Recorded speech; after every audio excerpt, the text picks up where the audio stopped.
Hello বন্ধুরা, সবাই কেমন আছো? Good evening. 8:30 বাজে। গুড ইভিনিং বন্ধুরা, সবাই ভালো আছো তো? আমরাও ভালো আছি। এই সব খাবার টাবার বার করে রেখে আসলাম কড়াই থেকে তরকারি। ছোটকা আজকে আর আসবে না, রবিবারে বউ বাচ্চা নিয়ে আসবে। ওখানে গেলে তো দোকানে শোয় না, ঘরে শোবে কোথায়? ছোট ঘর দুয়ার, তারপর আবার গরম এসির মধ্যে শোবে দোকানে। আর আমরা একটু যেতে পারি না ভবানীপুরে, কি করব?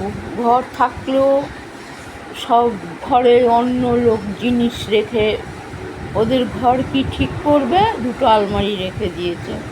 বলো, না ঢুকতে পারি না বেরোতে পারি, কি অবস্থা, কপাল কি! সেই জন্য বলি, ভবানীপুরের ঘর ছেড়ে যে এমন ভুল করেছি যে কি বলবো আর কি বলবো। ভবানীপুরের ঘর ছেড়ে মন হলেও যেতে পারি না। ওই যাও, মেট্রো রেলের সিঁড়িতে গিয়ে বসে থাকি হাওয়াতে। কি করবো, ঘরে গেলে গরম টিনের চাল, গরমে আগে ছিলাম একরকম, এই অবস্থা।